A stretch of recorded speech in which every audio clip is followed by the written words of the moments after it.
This is Climate One. I'm Greg Dalton. Money managers wield a lot of power to push companies to act in the interest of their shareholders. The financial risks posed by the climate crisis continue to be front and center of investors' minds. Increasingly, active investors are making corporations quantify and address their climate responsibility in order to protect their investments. When you make a strong shareholder value argument, you make it easy for other shareholders to come along with you. But how much can tinkering with stock markets put us on the right course? The solution to climate change needs to be strong binding government regulations to limit polluting emissions. Finance and voluntary corporate action or citizen behavior is not going to get us there. Investment managers driving corporate action. Up next on Climate One. More than half of Americans are invested in the stock market, either directly or through their retirement funds, and yet most of the leverage to direct that money rests with large institutional investors, like the companies that manage those retirement funds. So how are those asset managers accounting for climate risk? And can they drive corporate leaders to be more accountable for their emissions today and cut emissions tomorrow? I invited three financial industry experts to discuss these questions.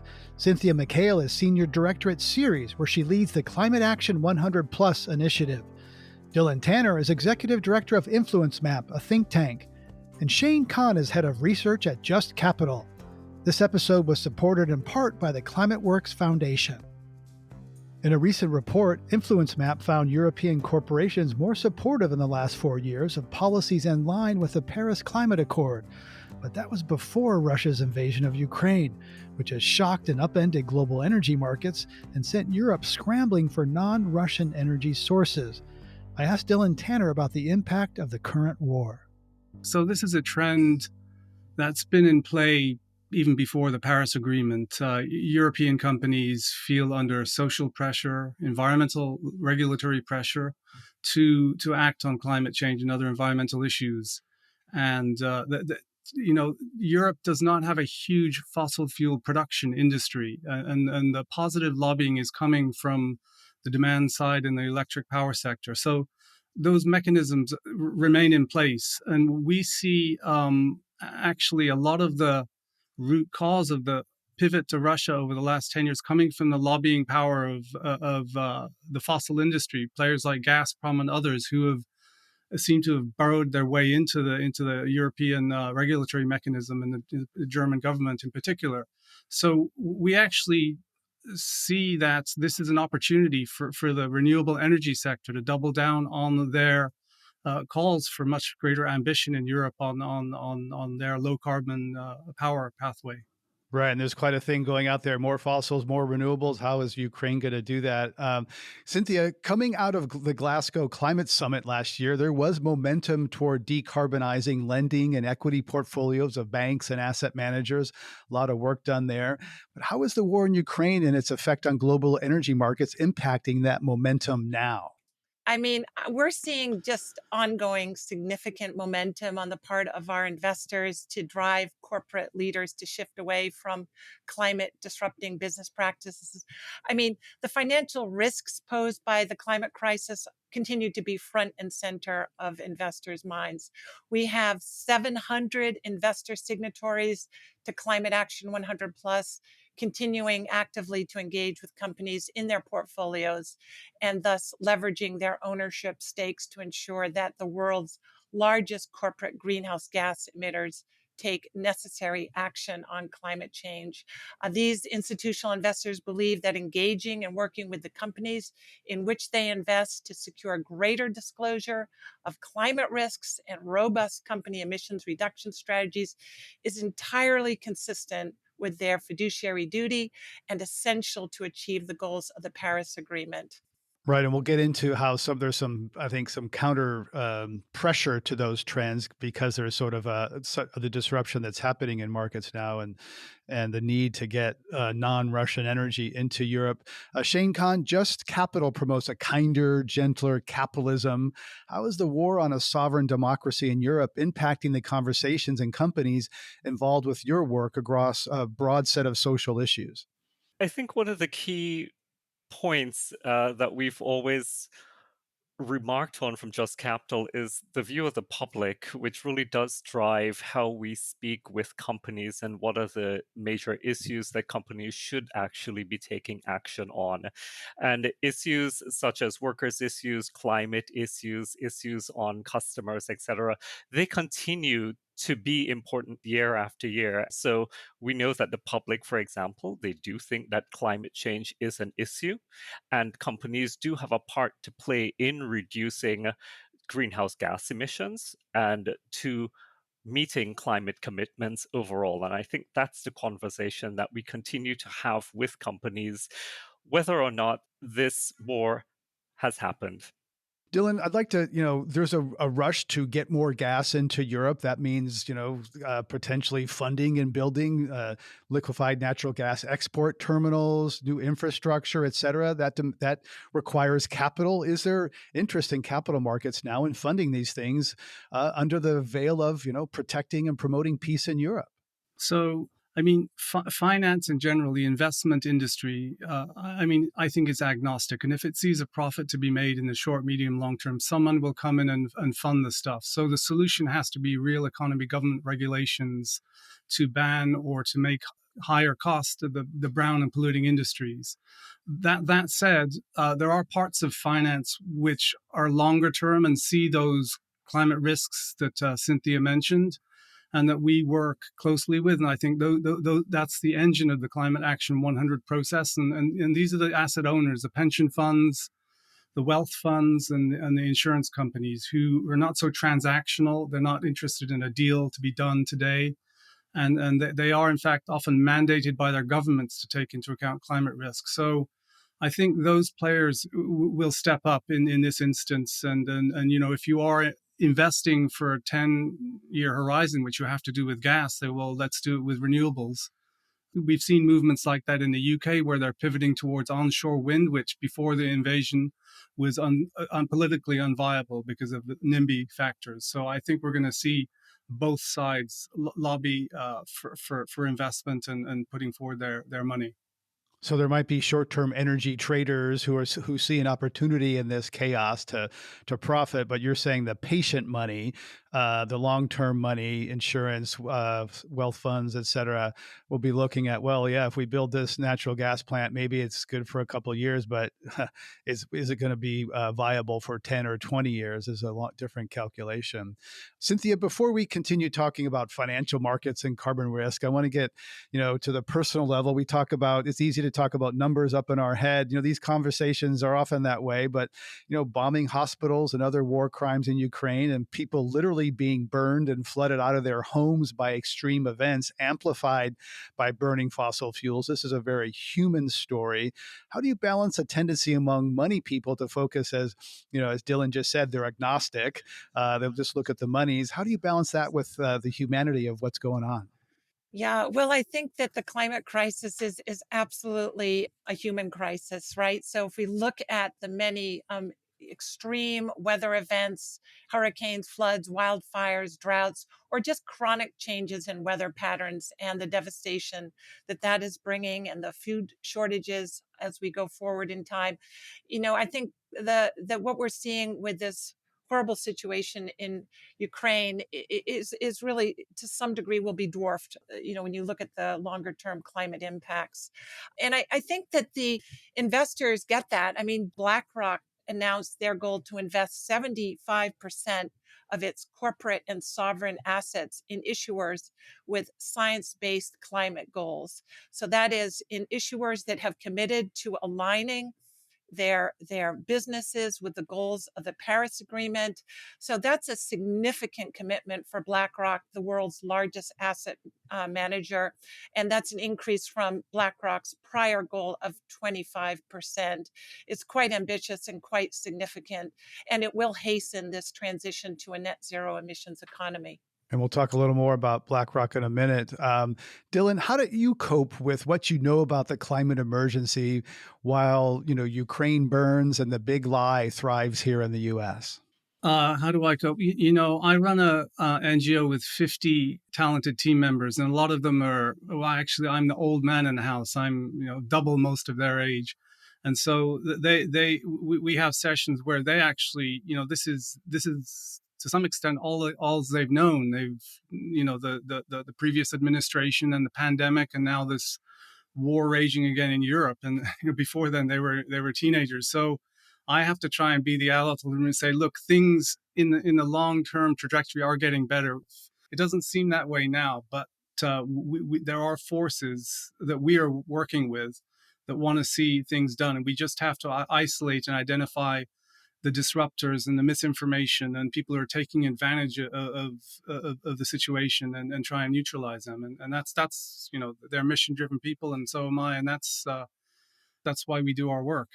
Shane, do you ever worry that tinkering around the edges of late stage capitalism is akin to rearranging the deck chairs on the Titanic? Oh, what a wonderful analogy, Greg. Certainly not. I mean, I think there's a real need for the kind of work that Just Capital does. And again, we're rooted very much in the views of the American public. And maybe I can bring it back to the environment conversation. We typically ask in our polls to figure out what the most important issues are. We ask the American public to make trade-offs. Is this more important than that? Is a living wage more important than greenhouse gas emissions? And typically, we find that the environmental issues, they come in closer to the bottom of the list of the issues overall, because we're asking the public to trade up something very close to them. Do I make money? Can I put food on the table against something that might be slightly removed? But let's start thinking about this younger generation. When I look at our data a little bit more, I actually find there are generational shifts in how people think about this. And the youngest people, they tend to think about climate, greenhouse gas emissions, pollution also, as issues that are much more important. So they tend to actually think those are more important than other more immediate issues, because for them, they've grown up with this. They've seen wildfires, they've seen droughts, they've seen disruptions, and soon they will start seeing increases in their home insurance rates because of storms coming up on the East Coast, for example.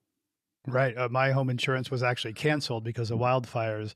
Dylan Tanner, President Obama got the Affordable Care Act through Congress by bringing on board the insurance industry, a very powerful lobby. That provided enough muscle to counter hospitals, pharma, and other powerful interests. As you look at corporate America and climate, what are the big power centers and where are they aligned and in tension? You mentioned, for example, that Europe doesn't have a big fossil fuel extraction industry. The U.S. does. What are the big power centers here? I'm glad you asked, because this is one of our core programs, measures just that. And it finds that, the way lobbying works, which is what we're talking about here, how to influence government policy. The sectors or companies who are going to be negatively affected mostly are the ones who are the most tactically and proactively involved in lobbying to stop whatever is coming, and the others just sort of do not get involved. Stay in your lane, and if it's not your issue, then you keep your nose out. Is kind of the agreement between company, or not agreement, but that's the practice. So using our data, we're trying to encourage tech, healthcare, finance, even to get more actively involved in lobbying the administration and the state levels for this ambitious climate policy that's needed. It hasn't worked thus far. We've seen what happened to the reconciliation bill and its climate measures, and we saw the fossil fuel industry win out yet again. But that's what needs to happen in the U.S. and in Europe. The fossil sector doesn't have the upper hand anymore in the lobbying process around climate. Influence Map recently did a report on the U.S. Chamber of Commerce. There's been rumblings that the chamber, the most powerful business lobby in the U.S., is shifting a little bit. Your report stated that financial firms favor disclosure of carbon risk, while the rest of the chamber itself is opposed. There's a chart in there pretty interesting that says most of the chamber is opposing, and J.P. Morgan and Bank of America, which have a lot of fossil fuel loans, mixed. And then Wells Fargo, Citi, Barclays, BlackRock's been mentioned, Prudential, all supporting financial disclosure. So talk about the power dynamics there. We kind of have the financial sector against everybody else. So what goes on in the chamber and how they make their decisions is a black box. Even I understand to some of their members when it comes to climate and energy policy. And this is a kind of a sector of society which is opaque, but yet extremely powerful. The Chamber of Commerce, its activities in both money flows and going to Congress and the Senate saying, look, we represent corporate America. Unless you do this, the economy's sunk, is an extremely powerful influence. And it's been in some ways hijacked and weaponized by the fossil sector. So the chamber was opposing this stuff, but yet its powerful members have opposite opinion. And so you have this undemocratic results from the chamber that's being projected as the voice of corporate America, which is a huge problem. Today, we're talking about the power of money managers to advance climate action. Coming up, the closing window for action from investors and everyone else. This is the decade right now where either the US and the world move to align with the goals of the Paris Agreement to limit global warming to well below 2 degrees Celsius, or we don't. Because once we get to 2030, there's no going back. That's up next when Climate One continues.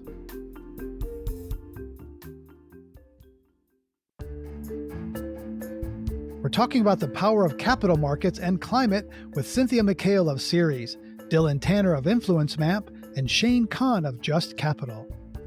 Anyone who has invested money in a mutual fund or retirement account faces looming climate risk that could dramatically impact the value of their savings. Disclosing that risk has become a chief concern of many climate-conscious investors and the Securities and Exchange Commission. According to the SEC, in recent years, about a third of corporate annual reports included some climate risk disclosure. But the SEC is advancing a framework that would apply to all publicly traded companies. Cynthia McHale says this action is incredibly important. The SEC Chair Gary Gensler's goal is to provide all investors with consistent, comparable, decision-useful information related to companies' climate risks. And he's gone on to say investors with $130 trillion in assets under management have requested that companies disclose these risks. So it's really important. It's essential for investors to be able to choose and price risk appropriately without the information available to them in a consistent, reliable way. They simply can't do their jobs well. And that affects their portfolios and every one of us, in fact, every one of us who has a pension, who has a retirement account, on, down the line, if you've got a kid in college in a 529 plan, every one of us is affected if we don't know the risks related to climate change. Shane, you've done polling on this. What do Americans think about the types of rules the Securities and Exchange Commission is developing on disclosure?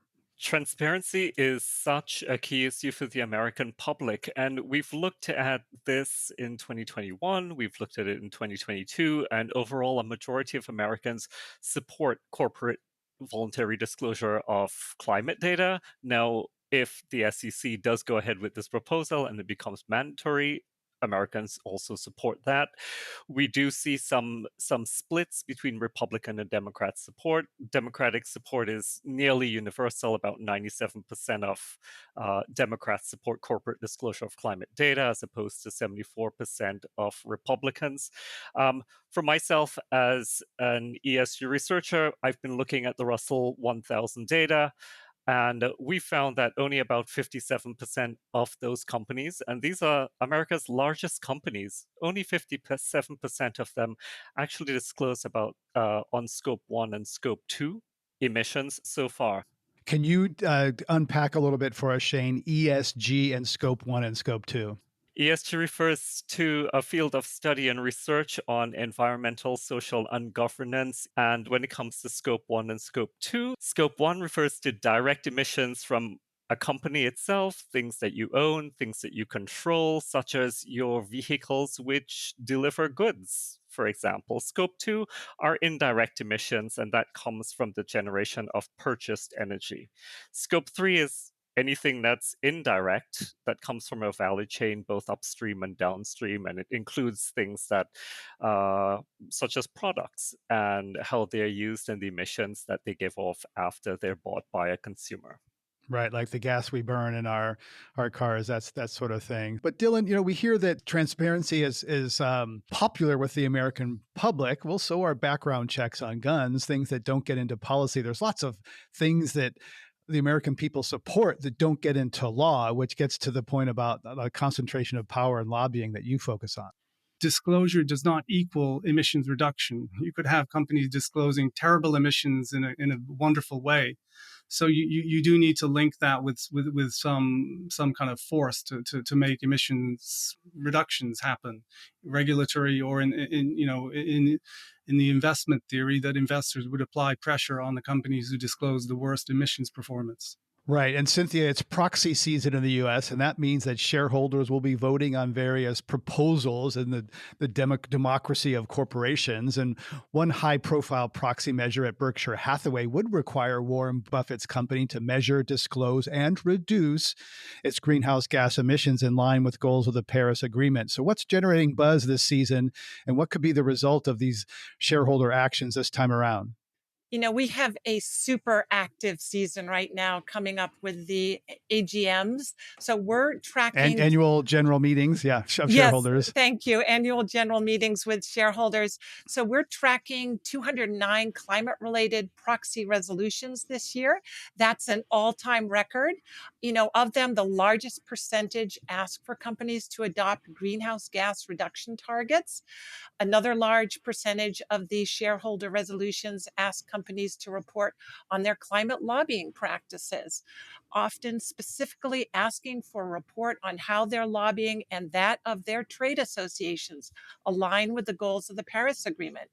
Also, some resolutions filed at bank and insurance companies ask that the companies commit to stop financing fossil fuel expansion.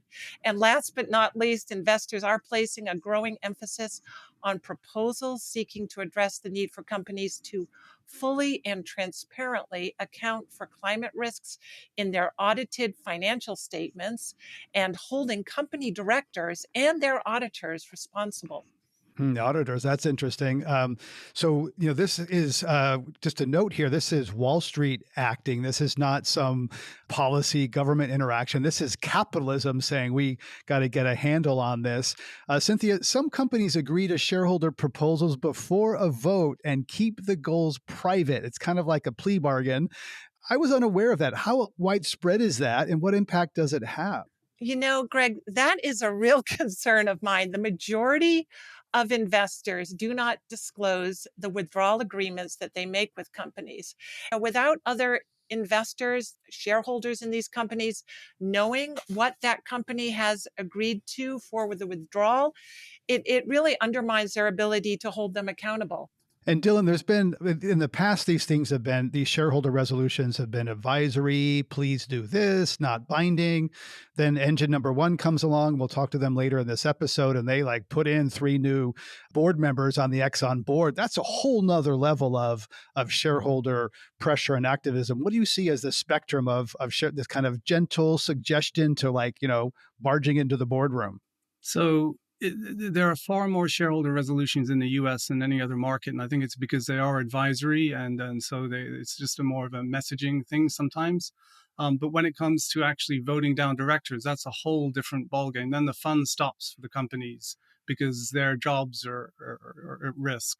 So I think that will become a focus in these climate resolutions increasingly. If you're not performing on climate, we're going to vote you off the board type of thing, or vote the CEO out if that can be done.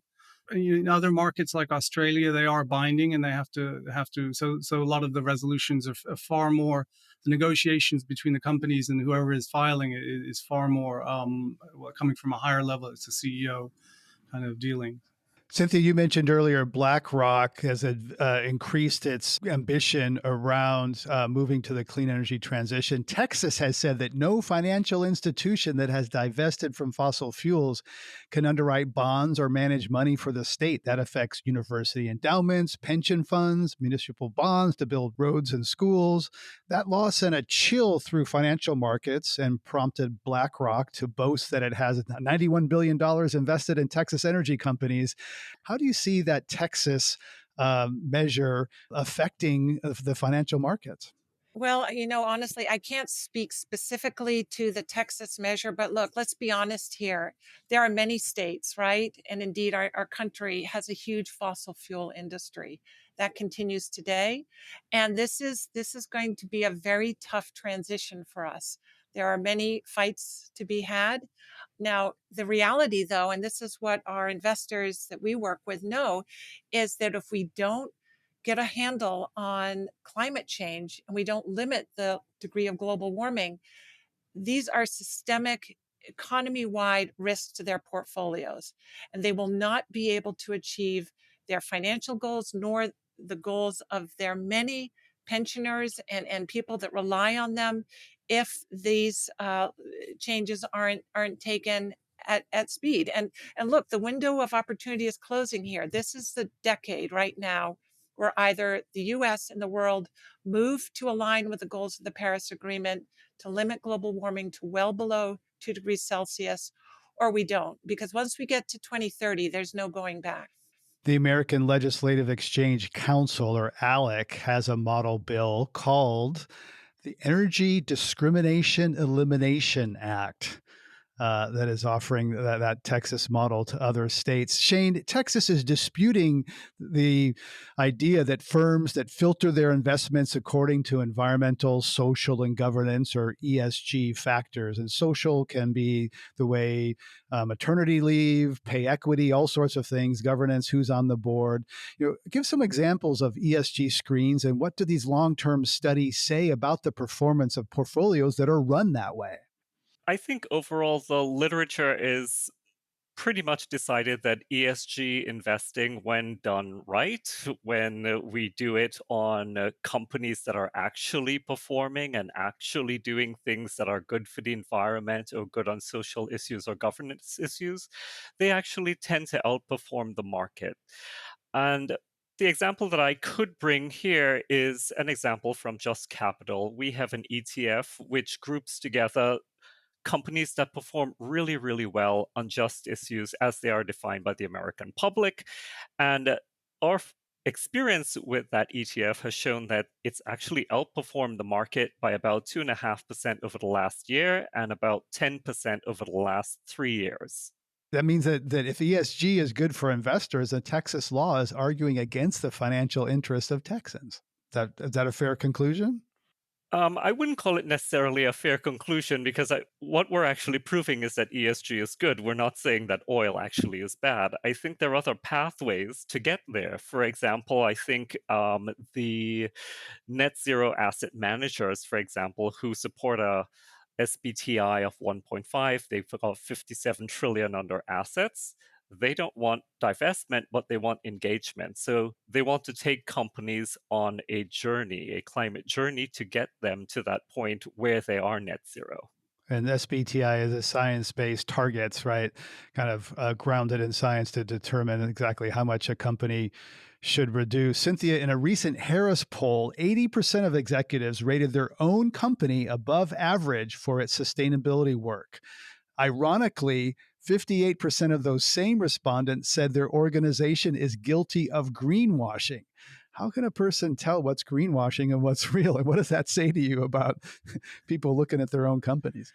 Yeah, no, it's hard to know. And what we do to support our investors' understanding of really what's going on, underneath the covers there, so to speak, is, we use what we've developed, this net zero company benchmark tool, which is available on the climateaction100.org website.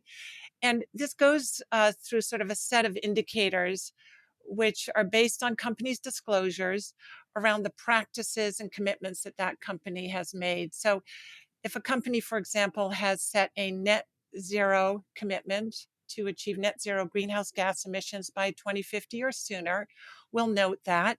And then as we go down the indicators, we'll ask and look for indications of whether that company has revealed its plans to achieve that objective.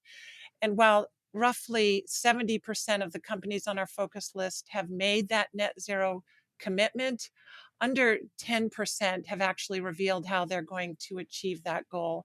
So there's a lot of work to do. It's great that the companies are saying they want to and need to do this, but how they get there is really where the rubber hits the road. Right. And that gets to kind of my theory of change question.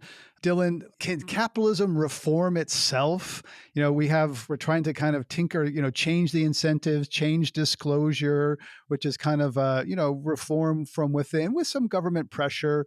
Do you think that something more dramatic needs to happen to capitalism to change in time for the climate that's coming at us? Well, look. Let's just listen to the scientists. The IPCC, which is a group of many thousands of scientists, climate scientists, physicists, biologists, chemists, and political scientists. They're unanimous. The solution to the climate change needs to be strong binding government regulations to limit polluting emissions, which is what's causing climate change. Without that, we won't have a solution. Finance and voluntary corporate action or citizen behavior is not going to get us there. So that's our kind of North Star of what we do. And our objective is to try and force levers to unblock what the EPA wants to do and what regulators want to do globally, but they're held back by inertia and by vested interest lobbying. So as we wrap up here, I'd like to ask each of you to briefly sum up, how much leverage do money managers and investors really have in shifting companies away from climate disrupting practices? Shane? Money managers and investors have a huge role to play in really moving the needle on this. They can certainly incentivize companies and really control the cost of capital and work with companies and engage with them on a pathway to becoming net zero. And I think that's going to certainly become much more apparent in the years to come, especially with the SEC guidelines and proposals coming through. This is definitely going to be a game changer for us. Dylan, your thoughts on how much leverage there really is there? I think the large commercial institutional money managers are followers rather than leaders. As I said earlier, I think the leaders in terms of the investment community are coming from the pension funds and the actual asset owners who are one step away from the money, who own the money, and they have a longer term perspective. And they are actually driving the issue to their commercial managers who have to service them. And they're saying, look, we want you to act on climate change. And that's a huge driver. And we want to see more of that. We want to see them more empowered with information and the performance of their money managers on climate issues, which includes more transparency around the engagement and resolution process. And when you say asset owner, would it be correct to say for example, that's an insurance company that owns a big downtown office building that generates a lot of rent to pay out, or a pension fund? CalPERS, CalSTRA's, New York State Common, and in Europe, it's the Norwegian Wealth Fund, $1 trillion in assets, massively powerful. Cynthia, how much leverage do you see these managers having, and will they really, reform, or are they just kind of gaming the system? First, I agree very much with Dylan's comment. However, I would just add that the large asset managers, BlackRock, State Street, Fidelity, Vanguard, it's critical to get them aligned because they own a lot of shares. And when these resolutions come to a vote, or when there is a vote against a director or a vote to replace a director, we need their votes, right? We need to get a high outcome to affect change. Now, a couple of other thoughts. When Say 100 Plus launched in 2017, almost none of the focus companies had committed to net zero emissions. Today, over, let's say, 70% of those companies have. So, big money does play a significant role here. But I'd also like to highlight that investor policy engagement is a critical lever for investor action through which investors lend their voice alongside other stakeholders. So investors need to call for action from policymakers to address the technological and regulatory hurdles preventing decarbonization at sufficient speed. So they need to request and inform mandatory climate disclosure requirements. They need to engage companies on their lobbying practices, to the points Dylan's made, and also companies on their practices related to their industry associations. And third, but really important, is that investors need to support industrial policy that effectively addresses climate change. So just having investors press on companies is not enough. They need to be very active in the policy space. Cynthia McHale is Senior Director at Ceres, where she leads the Climate Action 100 Plus initiative. Dylan Tanner is Executive Director at Influence Map, and Shane Kahn is Head of Research at Just Capital.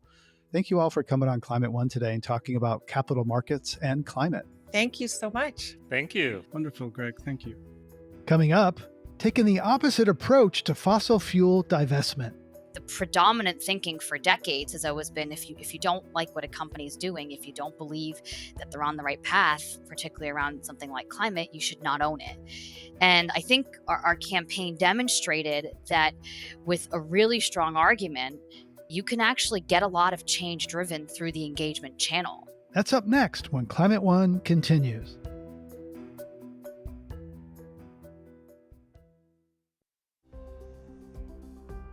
This is Climate One. We're exploring the world of capital markets and climate priorities. Yasmin Daya-Bilger is head of exchange traded funds at the investment firm Engine Number One. She spoke with Climate One's Ariana Brocious about pressuring large carbon emitters from the inside, rather than shouting at them from the outside. A year ago, Engine Number One was a relatively small hedge fund that few in the industry had heard of. Then it launched a successful campaign to elect 3 Exxon board members over the opposition of Exxon management. So how did that upset victory happen at one of the world's largest publicly traded corporations? Really, we focused very much our arguments on traditional shareholder value case. We owned at the time 2 basis points of Exxon. It's very, very small ownership. But we were making a case for how that company needed different experiences on its board, people who had the ability to manage the company through what is unquestionably a huge transformation and shift happening in the industry that they operate in. And we were focusing our argument on things like the return on capital or the reality of how they've performed versus their peers.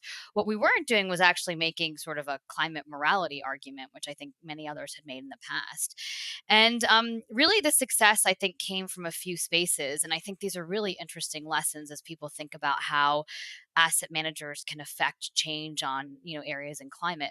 The first is that size point, which is we were very small, but when you make a strong shareholder value argument, you make it easy for other shareholders to come along with you. And that was what was allowed us to actually get a broad coalition of support and ultimately get those 3 board members placed on the board. The second, I think, which is really interesting, is really around this question of divestment versus engagement and what's the right mechanism for affecting change. And I think the predominant thinking for decades has always been if you don't like what a company is doing, if you don't believe that they're on the right path, particularly around something like climate, you should not own it. And I think our campaign demonstrated that with a really strong argument, you can actually get a lot of change driven through the engagement channel. So, this idea of focusing on shareholder risk and shareholder values is really interesting. And as you said, kind of a departure or difference maybe from how things had been before last year. How much of this is a model for how you think even larger institutional investors should wield their leverage? Publicly traded companies are like little quasi democracies. They are accountable to their shareholders. So when you buy a company, you're not only entitled to just a share of its profits, you're entitled to the right to influence its decision making. And this whole system is called proxy voting, and it's a very powerful tool. In fact, every year investors are casting votes on tens of thousands of proposals at public companies. They're the ones who elect the board, they approve executive pay plans. And to take it even farther, when a shareholder disagrees with how a company is being managed, they can engage with management. And if they still don't feel like their course of action is being heard, they can do something called making a shareholder proposal, which is just another course for the company to take that comes up for vote. And I think the fascinating thing is that most individual investors don't even know that actually, if you're a shareholder, you in fact have the power. And the reason I think they don't know that is because most of us don't invest in individual companies. If we all were to open up our investment portfolios, what we'd see is we're probably invested in ETFs and mutual funds. And as a result of that, what that's meant is that there's actually kind of been a significant concentration in ownership amongst the largest asset managers. So they have a lot of influence. And so this whole system around voting and engagement is really a powerful tool. Earlier in this episode, we spoke with Cynthia McHale, who leads the Climate Action 100 Plus initiative, and she said that there's a record 209 shareholder resolutions this season. So, following up on what you just said, what trends are you seeing right now related to climate in terms of scope, like corporate lobbying and urgency, more aggressive goals within these proposals?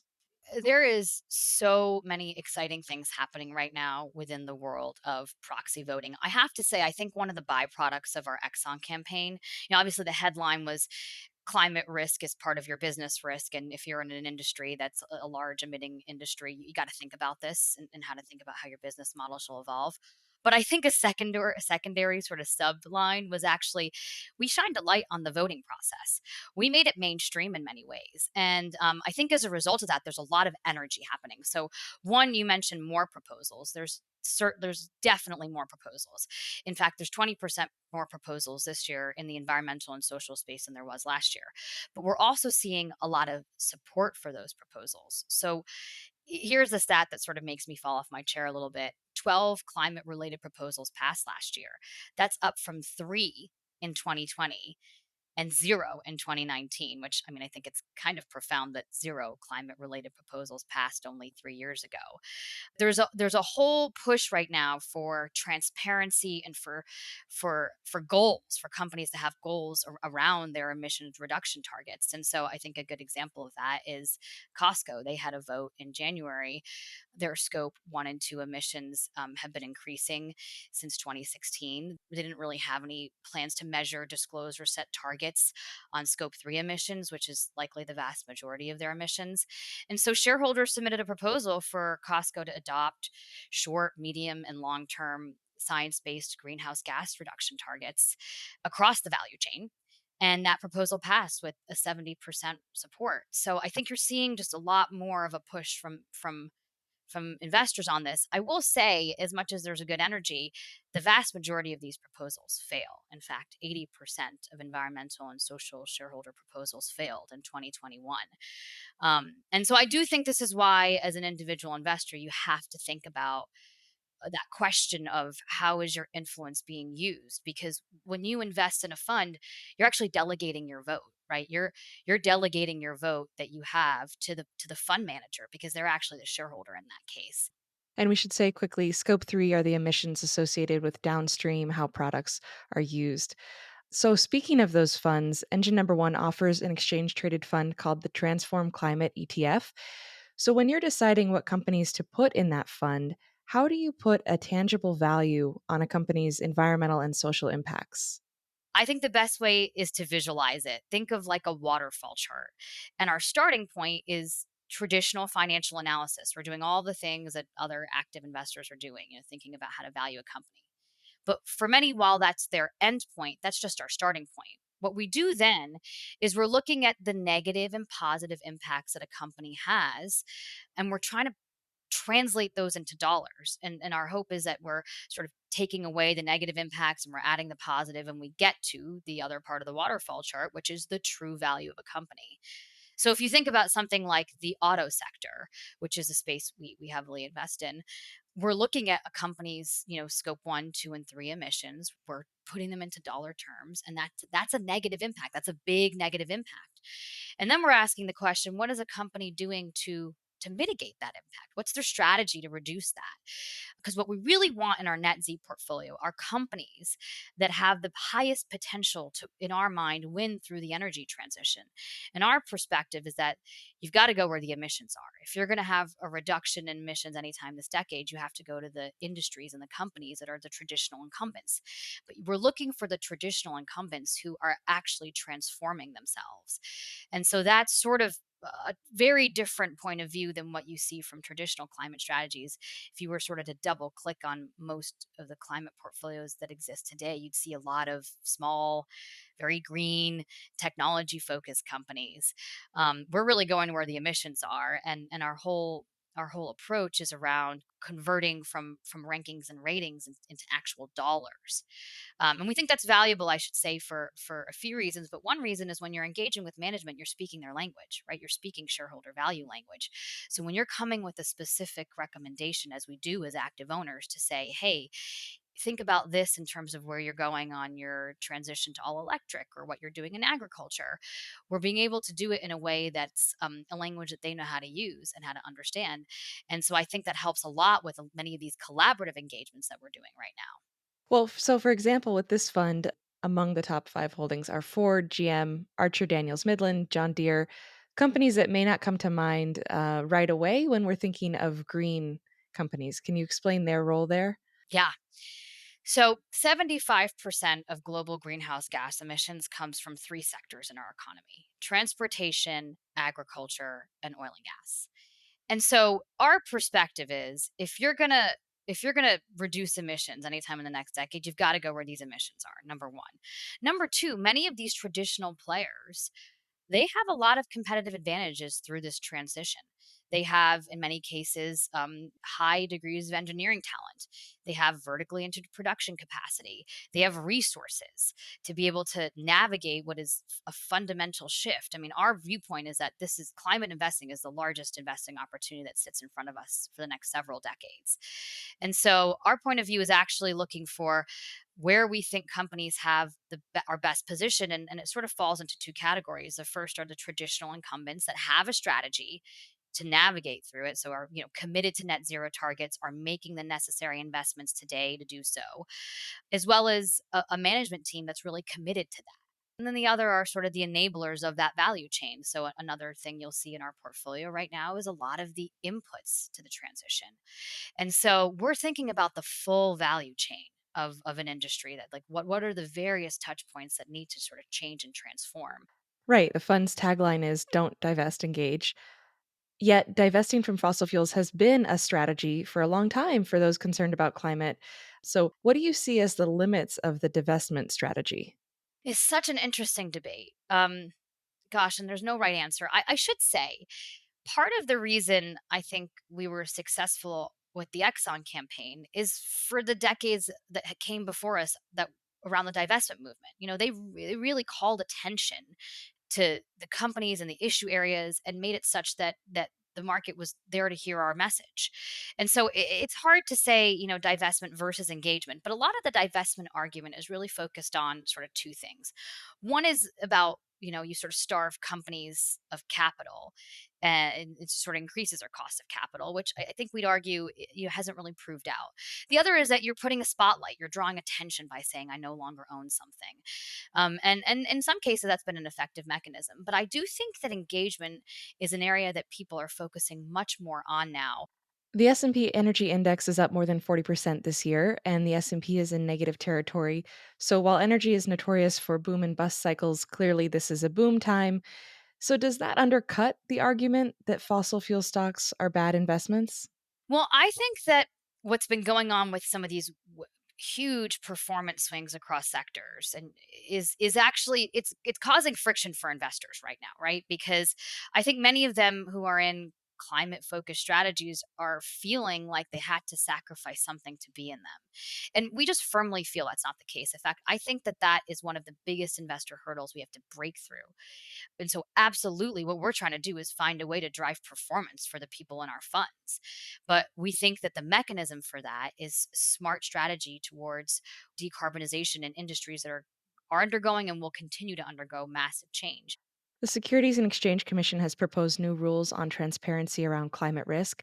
If those are enacted, how far do you think they would go toward addressing climate change? No, I think these are very game changing. So it would require public companies to make certain climate related disclosures available to investors. And this rule has been in the making for a long time and dating all the way back to, let's say, 2010. So it's the product of a decade of work. And it's just a proposal, I should say. Right now, it's in the space of being commented on by the industry. So it's still being shaped and formed, although our expectation is it's likely to be finalized by the end of the year. What it would really do, I think, is a few fold. First is transparency for investors. I think with this rule, there's an acknowledgement that climate related risks for public companies are important for their business. And that emissions data is important for investors when they're trying to make informed investment decisions.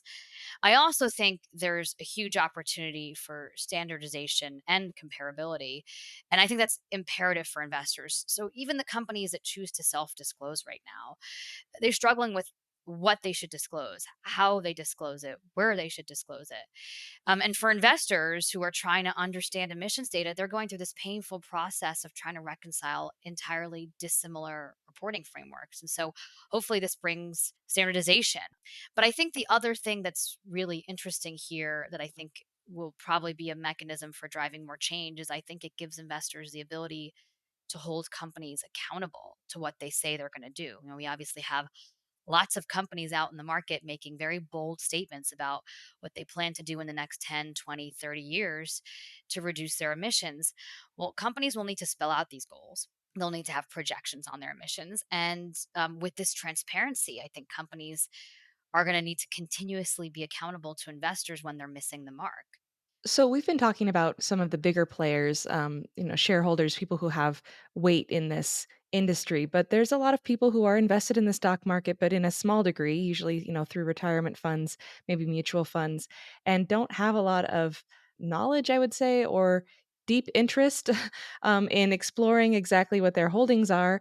And yet they may have climate values that they want to align with. So how can an average person who's invested in in a small way, in a retail way, get more clarity around what's in their current portfolio?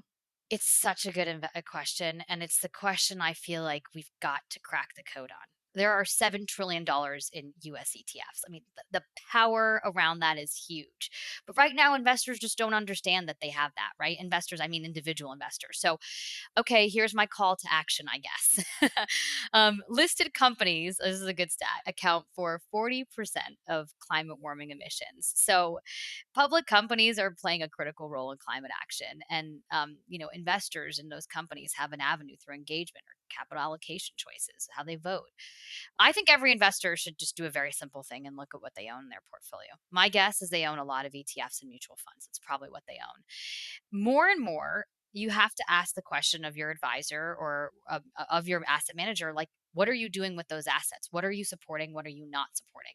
And I should say, I think the industry is going to start making it easier for people, because right now, you as an individual investor don't even really know how your votes are being used. Asset managers could take up to a year to share that information. And by the way, it comes in a format I can guarantee most people aren't going to read. But folks like us want to change that. We actually now publish what we vote on our website on a real-time basis. So any person in our fund can see, like, what do we think about this particular issue? So I think step one is just asking more questions. What is your manager doing with your money? I mean, when you invest your money in a manager, you think, what are they going to do from an investment perspective for me? What's my belief and why I should generate returns over time? Similarly, I think you've got to start asking the question, like, do you align with my values? Are you voting and engaging in a way that I believe in? Because we all do have a ton of influence. And so if people are feeling like I don't have a say over how the trajectory of companies are going in the US, and I'm not happy with the progress we're making on climate or on social issues, I think people should just continue to remind themselves that the whole system is set up for shareholders, and that actually they do have that power and influence. It's just a matter of asking the question. Yasmin Daya Bilger is head of exchange traded funds at Engine Number One. Thank you so much for joining us on Climate One today. Thank you so much for having me. On this Climate One, we've been talking about the power of capital markets in addressing climate. This episode was supported in part by the ClimateWorks Foundation. Climate One's empowering conversations connect all aspects of the climate emergency. Brad Marshland is our senior producer. Our producers and audio editors are Ariana Brocious and Austin Colon. Our team also includes Steve Fox and Tyler Reed. Our theme music was composed by George Young and arranged by Matt Wilcox. Gloria Duffy is the CEO of the Commonwealth Club of California, the nonprofit and nonpartisan forum where our program originates. I'm Greg Dalton.